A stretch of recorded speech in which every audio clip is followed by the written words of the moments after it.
Good morning, Mount Holly.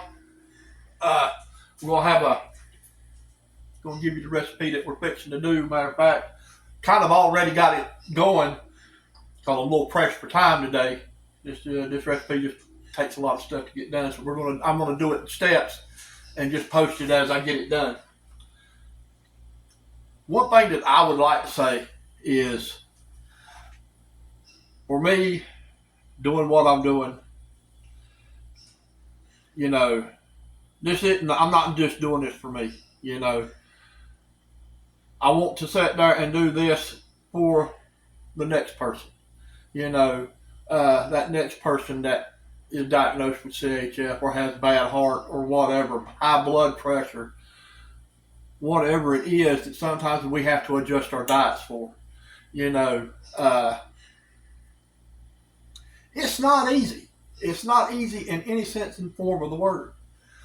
But if we don't start taking care of ourselves now, even after we've been diagnosed with this stuff, then our longevity is basically zero because we're already sick, we're already having trouble, and we need to sit there and get a hold on what's going on, get a hold on it quick.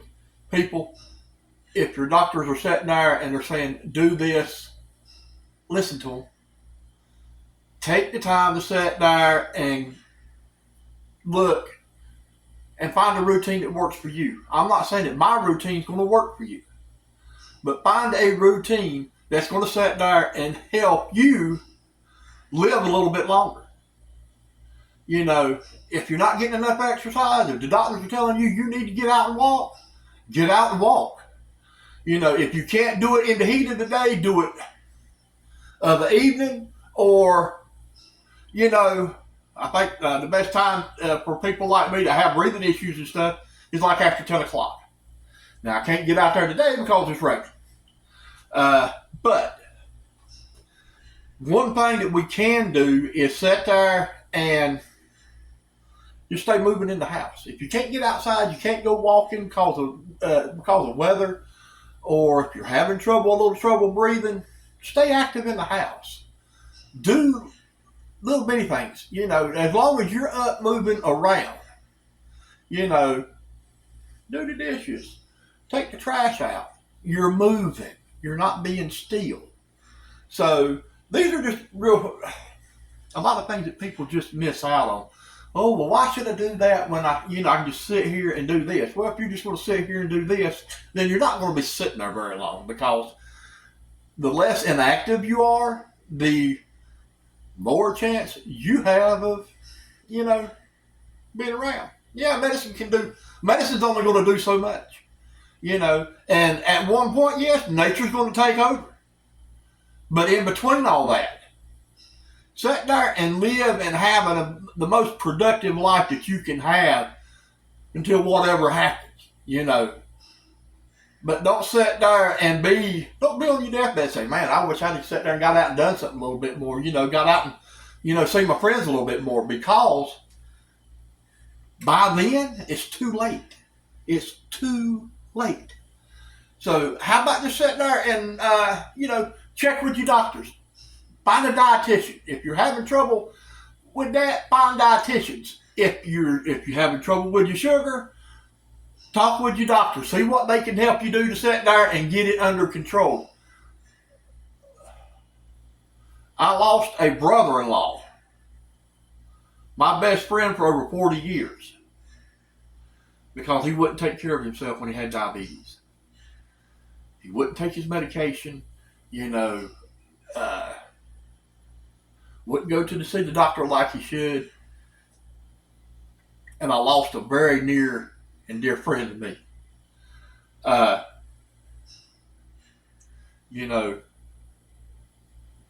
I think that's one reason why I'm doing this, because I've seen family members. I've seen family members of friends who sit there and they have this problem and they just don't feel like, well, what can I do? Well, there is a lot you can do. But a lot of what you can do is going to be on your part, not just the doctors. You've got to pitch in and sit there and do what they ask you to do. Motivate yourself.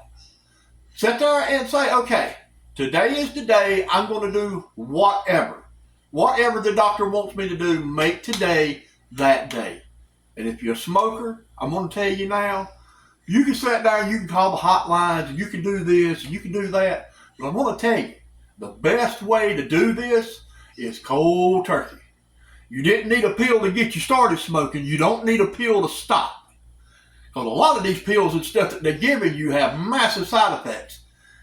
And then there you go, you're going to be treating something else because you took this to stop this. People, sometimes, I'm not saying that there's not medications out there that we don't need, but there are just certain ways, certain things that we do to ourselves. We didn't necessarily have to have a pill to sit there and start smoking. We didn't need a pill to sit there, start drinking, or chewing tobacco and doing dip stuff. Think about what you're doing to yourself. Each time you light that cigarette up, each time you take that drink, each time you put that dip in your mouth, or light that cigar up, stop and think about how many nails a day you're putting in your coffin because you won't quit smoking. People told me that for years and years and years. I just sat there, hey, life's good, I'm working, I'm having a great time. Well, that's where that's where that great time got me because I didn't want to listen to nobody, okay? This isn't a gimmick, this isn't a joke. I have good days, I have bad days. And when I have bad days, I miss out on a lot of the good things that I could do. But I mean, there's been events that I could have went to at church or downtown or somewhere, Well, you don't get to do all that too much when you get like this. But you can change it. You can, young people, if you see this, stop doing what you're doing.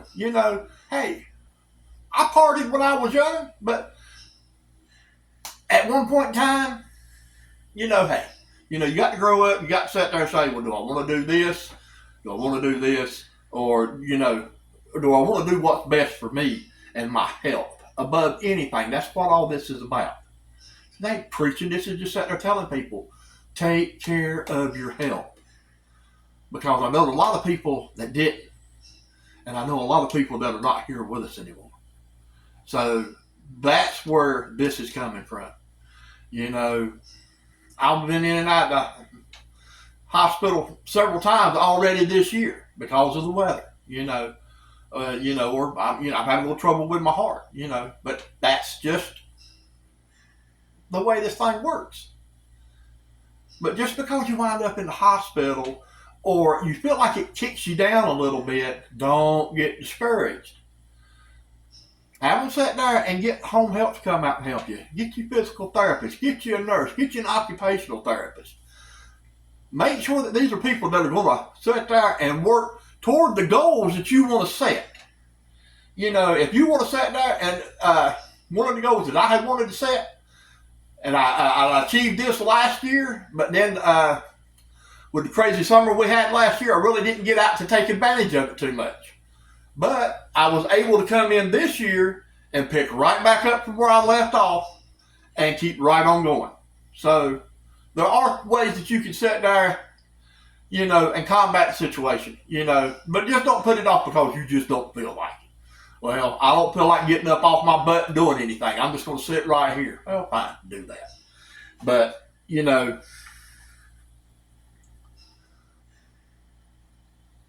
there are too many kids that are losing parents at a younger age, from heart disease, lung disease, and people, it ain't all necessarily got to do anything with smoking. Your everyday environment can sit there and affect your health, your thoughts, your thinking, your attitudes, so, if you got a crappy attitude about health, I don't care. I'm going to eat this. I'm going to do that. Well, okay. Good luck. But one thing that I would just want to reiterate is people, please sit there, check with your, especially people who are already in a situation like I'm in, check with your physicians. If you don't feel like that you're getting results, talk to them. Sit there and say, hey, how come what we set up's not working? You know, and you can't always blame the doctor now, because the doctor is only doing what you're telling him. If you're not giving him all the facts, then he can't sit there and put the order in to sit there and help get you halfway or help get you straightened out to where you can have somewhat better lifestyle. That's what all this is about. You know, food is a lifestyle. You know, and like lifestyles, change is scary. Well, I just sat there and seen something on the news the other day, just a tidbit of information, that using ordinary table salt, this right here, this little bitty white bottle of stuff right here, can possibly increase your chances of stomach cancer by anywhere from 30 to 40%. So, if you're a little curious, Google it, check it out. You know, if you have a medical website that is very credible, I'm not talking about one of these ones that sit there and give you a diagnosis for everything, and then you sit there and go to the doctor. Well, what are you doing this? And this ain't got nothing to do with it. So, but check it out. Check it out. But I'm done with my ranting now, and we're going to get on to the meal of the day. And the meal of the day is chicken cheesesteak skillet. Now this right here, it normally calls for chicken breast. You know, you pound them out, slice them thin, if that's how you want to do it. Or you can use the boneless, skinless chicken breast. I mean, the chicken thighs, excuse me. And that's what I use. Right now, what I have in here, because I didn't lay any boneless thighs out, is I have bone-in thighs with the skin on. And which that's really not going to hurt anything, because as this stuff cooks and as it starts to get done, I can just sit there, go in, pull the skin off, take the bone out, and I can save a little bit of that juice and throw it in the fry pan and saute it up like it needs to be sauteed. But for right now, what I have used so far is I put my chicken breast in here and my poultry seasoning, Oxygen Chef. There's a recipe for it online.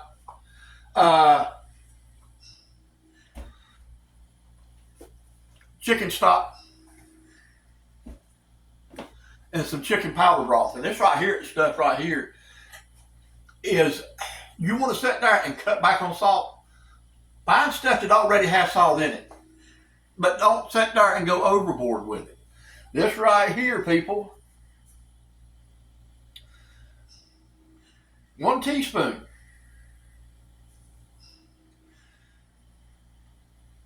This has about 32 servings.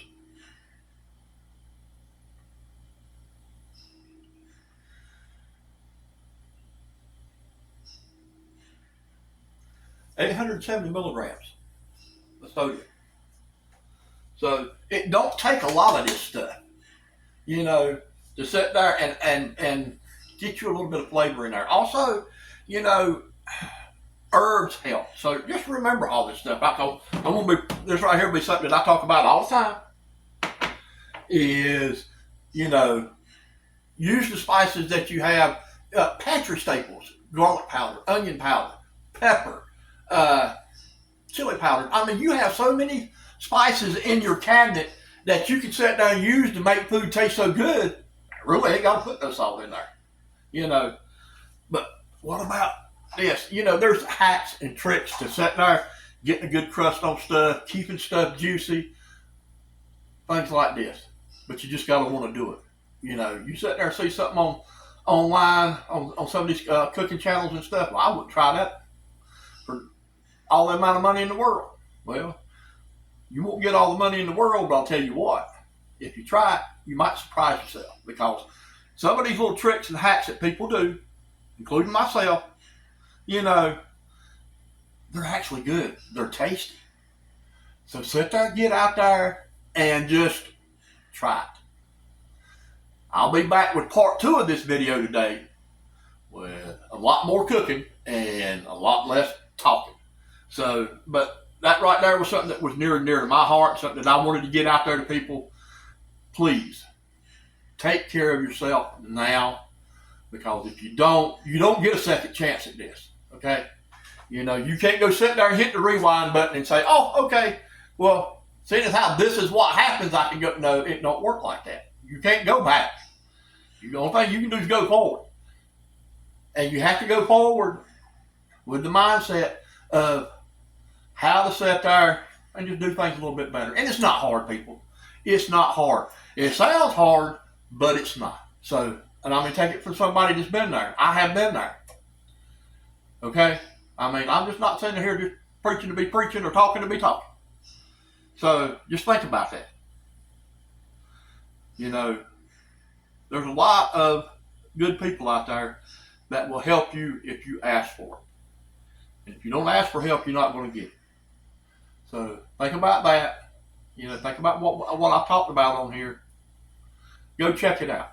You know, if you feel like that something that you and your doctor's not, something that you and your doctor set up's not working right, you ain't got to wait till you go back to the appointment to sit there and say, hey, this ain't working. Get on the phone. Call the office. They will put you through to his nurse, and his nurse will sit there and go to him and say, hey, this patient has come to me. This is what we had set up. It doesn't seem to be working. What should we do? And you'll get an answer back. It might take a day or so, but if you don't call, you're not going to get the help that you need. So just remember that. I'm done. Y'all have a blessed day, and I'll talk to you again soon. This is the Oxygen Chef. I'm out.